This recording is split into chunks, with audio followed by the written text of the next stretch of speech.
Welcome to the South Bay FM video podcast. Join real estate broker Michael DeLay and Jeff Becker as they take you on a tour of one of San Diego's most vibrant communities, the South Bay. Michael and Jeff delve into the local real estate market and explore topics that matter to current residents, buyers, and sellers. Whether you're a longtime resident or considering a move to the area, this video podcast is your go-to source for all things South Bay. So sit back, relax, and let's shine a light on this amazing community. Hello, and welcome to another episode of South Bay FM. This is Mike DeLay, the host, and I'm here with my co-host, Jeff Becker. Welcome. Hey, Mike. How are you tonight? Doing great. Mike, you know I love art, so I'm really excited about our guest tonight, Mr. Erwin Magbanua, who will introduce himself, please. Well, it's a pleasure to be here, Mike and Jeff. So my name is Erwin Magbanua. I am a principal librarian and cultural arts manager for the City of Chula Vista. Awesome.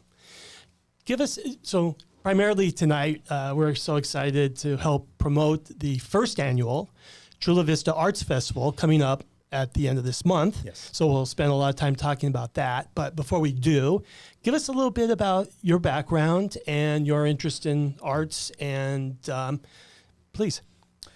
Oh boy, my interest in arts started as a kid. I loved to draw. I fancied myself as an artist. I actually there was a point in, I believe it was second grade or something, where the teacher was saying that I was so good, and but I was also kind of like a little too proud of my art, and to just make sure that you're doing work as well, and that it's great that you're drawing and everything, but you're just focus on the other stuff as well. But anyway, and I went to when I went to college at UC Santa Cruz, I took some art classes there, and that was great. I loved having sort of like the professional help with like painting and drawing and all of that.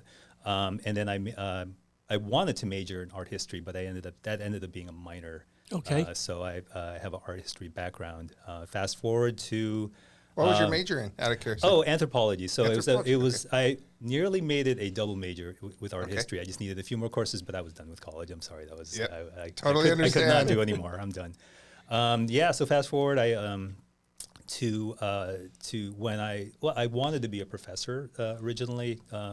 I wanted to start in Asian studies, but then circumstances changed.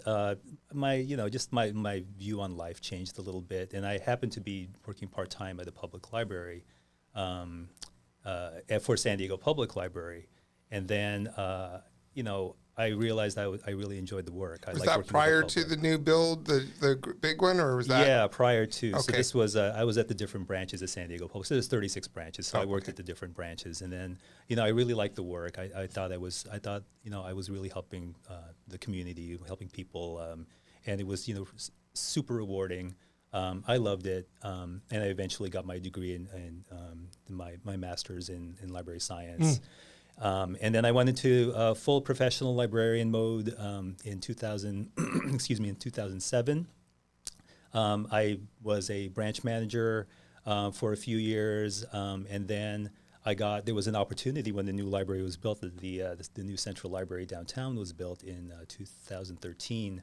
There was an opportunity there for a new position, which was special events and programming, and I got that job. And that was really in charge of all the new special event spaces in that building. But one of the other special events spaces that I was in charge of, or at least I supervised, was the new art gallery there on the 9th floor. I don't know if you've ever been there, but it's beautiful. It's really like the only like full, high quality, top-notch art gallery that's free to the public. And so I supervised. I had a library arts manager there, and I supervised her work, and she was in charge of all the art coordination for all the public libraries. Excuse me. And and so I did that for 5 years. Then I went on to Chula Vista Public Library and became principal librarian. And for a few years, I was principal librarian. I did just library stuff. I was, I was in charge of the Civic Center branch. And then COVID hit. some changes in the city. So the role of the cultural arts manager came to me. It actually was originally with the library a few years back, and it went to a different position, and it came back to the library. So this is where I am. So it was interesting getting the position or getting that responsibility handed to me during COVID, during the lockdown, because at the time, a lot of arts organizations, a lot of arts venues were just not. They were shut down. They were shut down. They were not operating. So it was a little bit of a struggle trying to pick up pieces of that. And it's, it's been slow going, but yeah, this is, it's right now, it's an interesting time for cultural arts after the pandemic. I can tell you that much. Well, fast forward, you're about to do, is this the first annual art walk ever for Chula Vista? So it's an inaugural. It's the first, I believe it is. I think it's the first one for Chula Vista. It's the first art festival. There have been other arts events in the past. Most recent, there was an Arts in the Park event that I was involved with Onstage Playhouse, which is Chula Vista's only live theater. That was a lot of performance-based, sort of a mini festival. But what I was really looking for was, and this was really as a result of speaking with so many artists and as well as the community, was that there was a need for like some sort of like big or some place where we can people can gather and enjoy art. And so Art Fest was something, an art festival was something I've always wanted to do. And I had the original idea to just do it at the library, just start small. But then as I talked to more people about it, and in particular my other departments, it became sort of a much bigger, much bigger thing. People were really enthusiastic. I said, like, you know what, let's make this big. We've done big events. We can make this big. Describe what's going to be there. Oh yeah, okay. Yeah, so Art Fest, September 30th from 12 to 9 p.m. We are going to have about over 70 vendors selling paintings, crafts, clothing. Some are even going to do food, like baked goods, because culinary arts is an art. We're going to include them as well. Wow. Literary arts, poetry. So the bulk of it will be the vendors. We'll also have live music there. We'll have a stage, and we'll have acts throughout the day. We'll have, interestingly, the idea of an exhibit in the middle of it is going to be there as well. So we'll have an exhibit wall. So we'll have artists featuring their works. I'm not handling it. There's another, a gallery is actually doing the curating for that. So I'm excited to see what kind of artists we have up there featured. And then it's sponsored by Grasshopper Dispensary and 7 Mile Casino. And Grasshopper is a relationship that we've had with them going on for a few months now. And one of the things that they've been doing, and I don't know if you know about it, it's called Chula Vista Nights. We've been having since June and last weekend, showing just movie events free to the public at Memorial Bowl. 3 movies for this summer. So we've had the second movie. So the third movie is going to be at Art Fest. So it's going to conclude with Chula Vista Nights. Where they'll have a big screen showing Spider-Man Across the Spider-Verse. They're going to give away, I believe they're going to give away a PlayStation 5. So, nice. So there'll be a raffle for that. So if you want to play PlayStation 5, come on down, watch the movie. We'll draw names, and maybe you might have a lot of youth joining there. That's the point. I think I read that the movie begins at 7 p.m. Is that correct? I think it's going to be. We're going to try to do it more at 6:30 because the movie's pretty long. Because we want to end it at 9. Because we want to respect people's time, of course. So yeah, I believe it's 6:30. So. Yeah, so it's going to be, it's going to be a full-on art festival, and we're really excited to have all the different types of arts there. Now, out of curiosity, you mentioned the culinary arts. Are they doing any food they want, or is it going to be a form of art food that they're serving? I know that there's a baked goods one, and I'll have to look at the other applications, but I know that that's there. We're probably going to try to invite other food like vendors. Sushi, like I was thinking sushi style. We're going to try to see what we can come up with, because I feel like we don't have enough food vendors. So we're going to try to maybe in the future. This is going to be an annual event. So as it gets more and more, people, it'll become much more interesting to Yeah, it's see the it goal. grow. Yeah, Yeah. very cool. Yeah. I Glad don't you're know. doing Sorry. it. Oh, go ahead. I don't know if you mentioned. So it's the location is in front of the city council building, that big grassy area. Yeah, is that so right? it's on. It's at City Hall in that big lawn courtyard area. For those who've ever driven by it, it's this huge space. Hasn't really been activated, but it's one of those places that artists have told me in the past, boy, we'd love to have an art festival here. Nice. I always thought like, hey, this is a good idea. I don't know how we could make it happen. So yeah, but my coworker Carla Mendez, she is with communications. She's new to that position. She's the one who's kind of co-planning it with me. Nice. She's making a lot of it happen. So props to Carla. And then it's free to the public. Is Free that to the correct? public, yeah. Awesome. Yeah, free to the public, and yeah, I mean, other than just buying the vendors' art, which we encourage because we want to support our local artists as much as possible. Awesome. I'll break in. I will have a vendor booth, so please stop by and say hi. I'm not going to be selling anything, but as I mentioned in a previous episode, I am a poet, so I'm going to hand out a little brochure of examples and some steps to to write poetry. Nice. When you have a little idea, how to go from your idea to a poetry.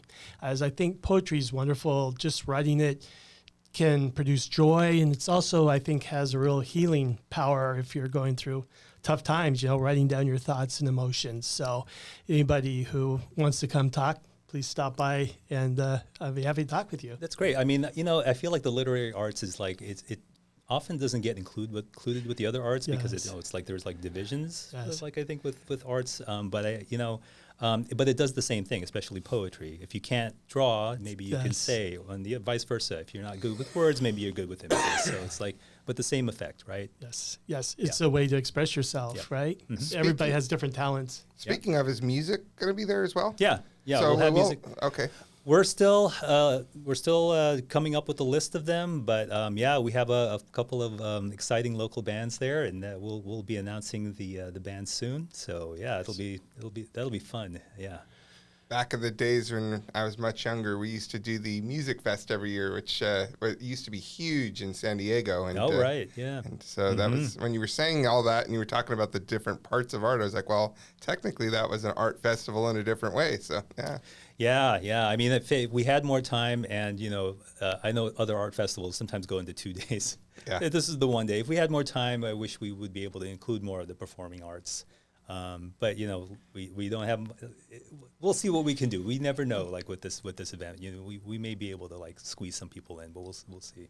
I love it. I think this is going to be really neat. It sounds like it's going to be a little bit like the. Have you ever been to that Coronado area where they do the art walks? The art walks, yeah.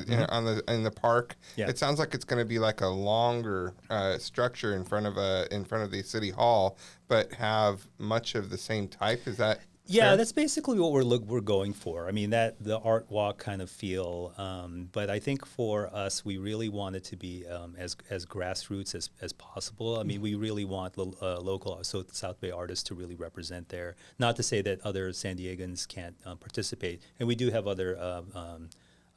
We have artists who are from other parts of San Diego coming to participate, but we really want to focus on the local art. I think that's what gives it so much meaning, is that Chula Vista is represented, South Bay is represented. I feel like for the longest time, and I think you hear it as well in the community, that South Bay, as big as it is, where's our art scene? And so I'm hoping that this is sort of a start, a way for us to gather, almost like an artist summit, and just kind of like, this is where we all talk to each other as the arts community and those who support the arts, who love the arts. This is where we meet the artists. This is where we're going to move forward and see what we can build on this. From my experience, I've bought some art, and it makes all the difference when you get to know the artist, right? Because you buy something from them, you hang it on your wall, and just knowing the little backstory of why they created this and who they are, it makes a big difference. So it'll be nice to be able to bring people together. Yeah. And these artists, they work so hard on what they do. Yes, they're proud they of what they do. I mean, Yeah. this is the reason why they're out there. And there's, I would imagine there's no greater honor than having someone like really love your work and buy it and take it home and enjoy it. So That's a good point. Even for the artists, and to see who bought their art, Yeah. that's got to be a thrill. Yeah. Kind of nice. Like, oh, I'm so happy. Oh yeah. now I know why they like my art. Yeah. And that's Yeah. awesome. That's cool. Yeah. That is neat. I have never been an artist of any sort, except for we did maybe a podcast is considered a form of art, but we actually created the podcast South Bay FM with what you just said in mind, is that the South Bay, our focus was to create community within the South Bay. I love the fact that you're looking at creating, bringing in art from South Bay artists to create the exact same thing and do it in a way that we can have a gathering place to share what we're doing here in the South Bay. And so that's really cool. Thank you so much for doing that, Erwin. Yeah. No, it means a lot to me, and I know it means a lot to the community. It means a lot to the artists. Yeah.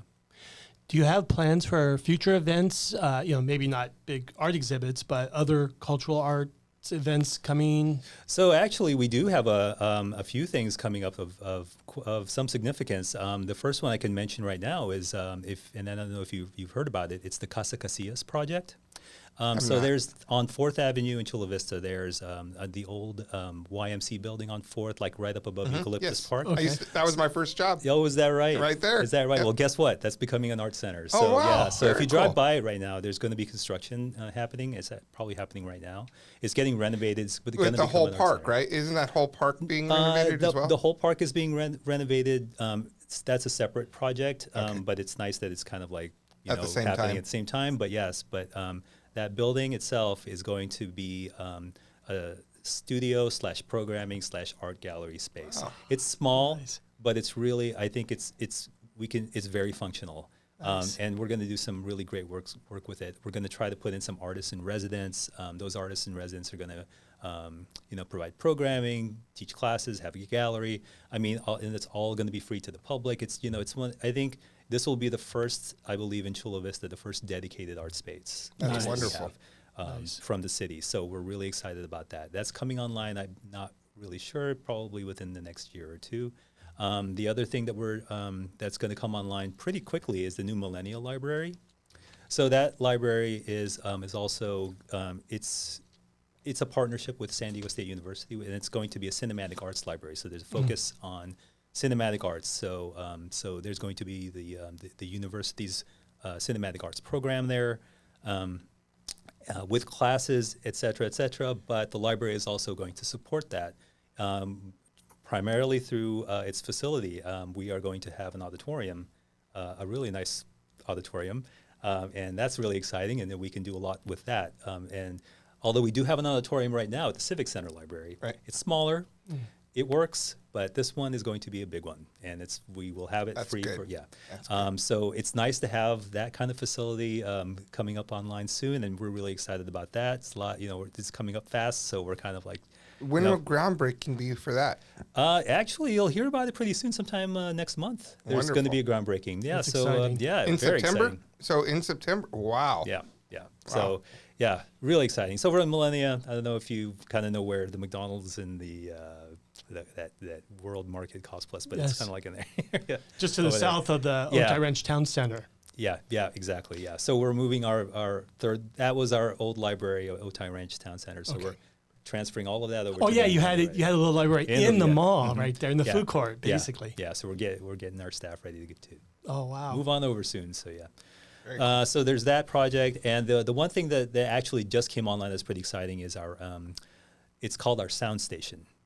It's over on Oleander. It's where the old Boys and Girls Club used to be. Okay, If you know what yeah. it is. It was a COVID testing site for the longest time as well. So right now it is operational, and the sound station is a partnership that we have with Chula Vista Elementary School District, and it's every sixth grade class will eventually go there to learn about careers in sound, sound design. There's really fun projects for them, so it's a day field trip for these sixth grade classes. Wow. We have similar stations at Civic Center's library called the Innovation Station, the Yes. South Library called the Energy Station. This is the Sound Station. So so that's another sort of keystone thing for our cultural arts. And What a great thing for the youth of our. Yeah. I mean, Oh, I it's- feel like I want to go to that. Can't So imagine. I mean, if as a sixth grader doing that, and it's funny because you can do a project. You don't have to necessarily be a musician, but you can be like on the doing like the stage and like the or even like the accounting, or just kind of like doing the planning of it, like the behind the scenes stuff. So yeah, they really try to like utilize the talents of the kids to like come up with this project. Yeah. I love that. Yep. Yeah. That's So so those are what I great. can think of. It's so great for kids to know that exists, and Yeah. they can kind of Yes. start thinking about it along the way. Oh, yeah. That's wonderful. Yeah. Erwin, I know isn't there a cultural arts commission through the City of Chula Vista? Yeah. How are you or not connected with them? How do they put input into what you do? Yeah, so the commission is I am the staff liaison Okay. to them, so I am their representative. So the commission is 9 members. We actually meet next week, so if anyone wants to come on, it's on September 6th. So yeah, they are an advisory board, so they make recommendations about how to improve cultural arts in the community. Nice. That's basically like their main function. They provide recommendations, they give advice. I mean, at the meetings, it's a lot of ideas kind of thrown around, suggestions, and so then I then work with what they give me. I either tell them, let me see if I can do it, or I tell them, I'm sorry, we can't do that, maybe some other time. So that's basically, I mean, they're the voices, sort of like the official voices of the community. What are projects that they're interested in? Because I didn't even know there was a cultural arts commission. So one of the things that really that they had pushed for coming out of the pandemic was kind of showing like there has to be some sort of like study or a way to show the economic impact of the arts. So they did push for like, how can we be part of something like that, or how do we do that, to the point where we were able to kind of like join the Americans for the Arts in their. So the Americans for the Arts does a survey every 5 years, I believe, doing economic impact of arts, and they happen to be doing one this year. So that information is going to be coming soon as well. So yeah, they were happy that came aboard. They are, of course, always looking for how do we fund the arts as much as possible. Like we need money in the arts. What can you do? So so there's a lot of that that always happens. Yeah, I mean, those are the two that they really, that if I remember correctly, were the things that like came to fruition after they Gotcha.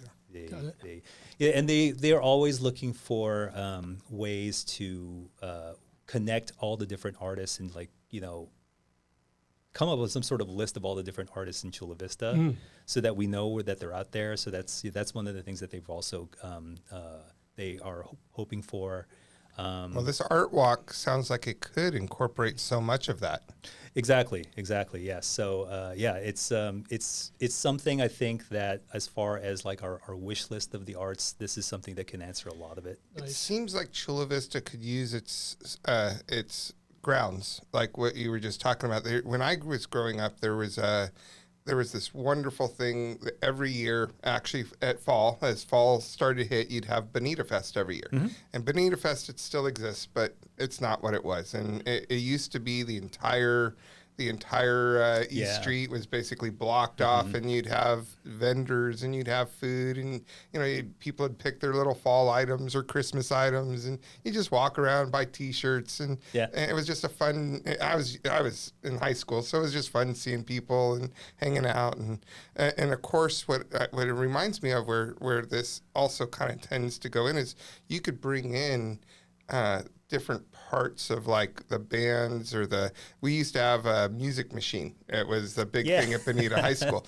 And so they would come and they would do, an amazing show for everybody, and everyone would enjoy it. And then obviously you'd have like Chula Vista High School, and they'd have like their drama department do something, and it was just fun. Those were fun times. And then of course Castle Park used to have the greatest band, and they'd do the band going down the thing. So it was kind of fun seeing all the different things. And this is almost something where you could almost down the road maybe bring that back where Chula Vista, because it was all insurance stuff. Everything happened because someone tripped and sued, right? And so it was all went away, and Fonz couldn't do it anymore. And so that's that's what I heard. I mean, I don't know what the real story is, but that was the story I heard. That's funny. So, but I would assume with public land, you wouldn't have the same problems, and you'd be able to do a lot of that maybe in like almost transferred into Chula Vista. Yeah, I mean, we still have to consider like special events permits. But I mean, anytime there's type of like street closure, any kind of disruption to the flow of traffic is always a special events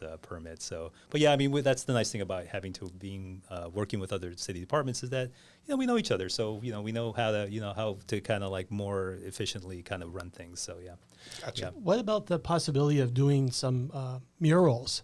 I know that in different places in San Diego, I believe they've done murals of some of the Padres baseball players, for Yes. example. Mm-hmm. Kind of fun stuff like that. Any talks or ideas about having a well-known local artist maybe doing a city-relevant mural on the side of a building or something? So I don't know if you've seen, so on Broadway and on Third Avenue, there's been a lot of murals that have been coming up, and it's great to see.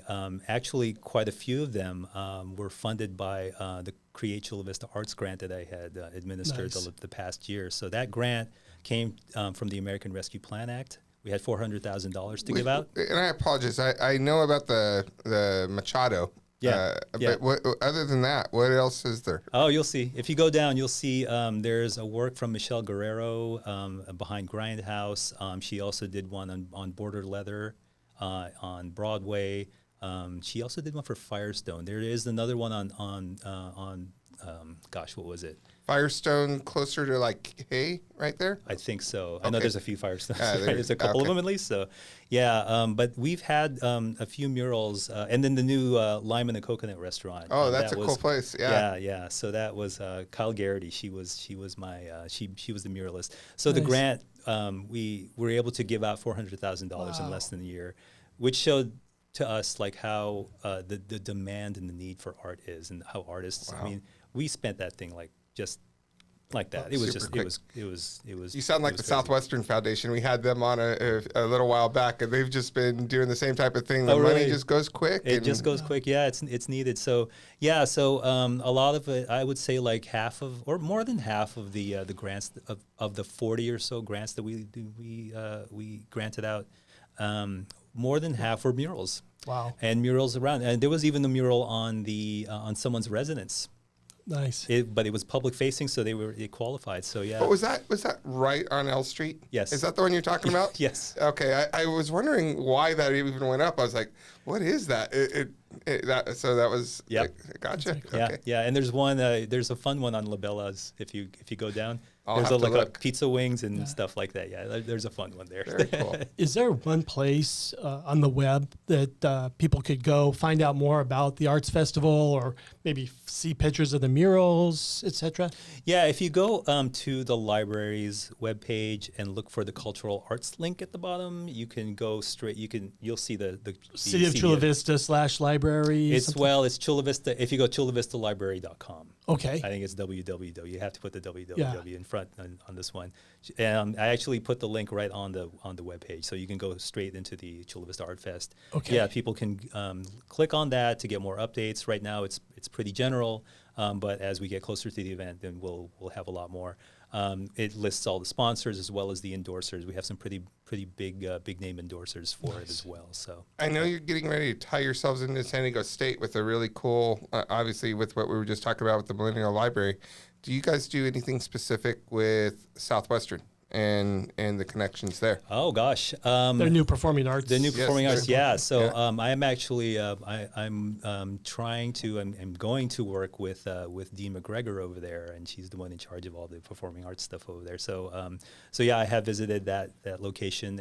It was one of my grant recipients. They did the Shakespeare Festival there. Yes. So so I love that space. I love that space so much, Gorgeous. and I do look forward to working with Southwestern College a little bit more and seeing how we can program that space for the public a little bit more. So, but yeah, they're wonderful people, and yeah, and we, I know the school year just started for them, Right, but right. yeah, it's definitely on my to-do list, and they're also, they want to work with me as well, but again, they started the school year, Right. so we're just gotta, It's all I hands give on them some deck space for right a now. couple weeks.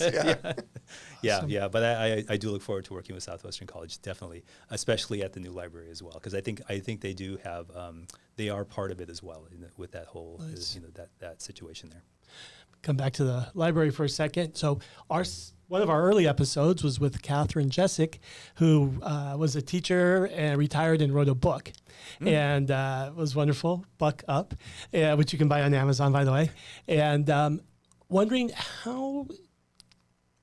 is there a place in the libraries where you have books written by local writers, for example?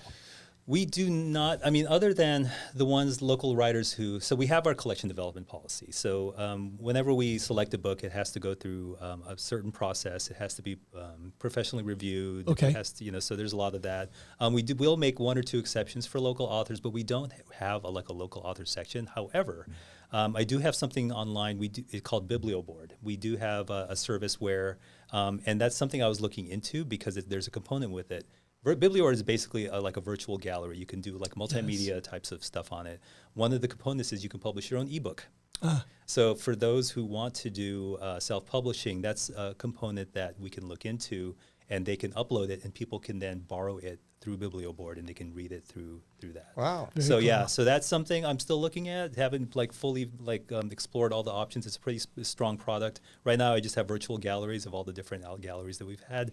But yeah, that is one component I'm really interested in doing. That way we can take care of our local authors. I have to say, I really like that idea though of maybe going through, like, the people that are willing to go through the work or do whatever, where we create a local section in the library where I think, if I'd showed up, I think that might be kind of fun to read a book that someone wrote locally and see that grow over the years. That's an idea. I mean, I like it. I like that. That was really idea. cool. That was a great idea, Jeff. His poetry. Jeff's poetry would be cool. But there are a lot of talented writers, in the South Bay, and we're so culturally diverse, and you can imagine the topics of these books would be incredibly diverse. Yeah. And just as a good way, and I think might be nice too for young children going to the library. It's like, I thought maybe I want to be a writer, and wow, here's someone else from Chula Vista. Yeah. Look at these books they've written. Wow. Yeah, I know the San Diego Public Library has an annual local authors festival that they do. So I was part of that at some point too. So that was a lot of fun to get all those local authors in there, kids as well. So yeah, awesome. Very cool. Yeah. I think we could talk for hours about just in general libraries and all the changes, COVID and everything being on the internet these days and stuff. So maybe hopefully we could get you back sometime. But for today, just remind everybody, September 30th, 12 to 9, at the City Council area, 4th Avenue. 276 Fourth Avenue. 276 4th Avenue. Yeah. Our first art walk in Chula Vista. I love it. Chula Vista Arts Festival. Arts Festival. Yeah, the inaugural. The inaugural art festival. Yeah. Look forward to it. Yeah, it should be fun. Thank you again. Thank you. Thank you. Appreciate it. Thank you for having me. Appreciate your... Take care. Everybody, if you like this video, please remember this episode, click like, and we'd appreciate it. And subscribe. Thanks again. See you next time.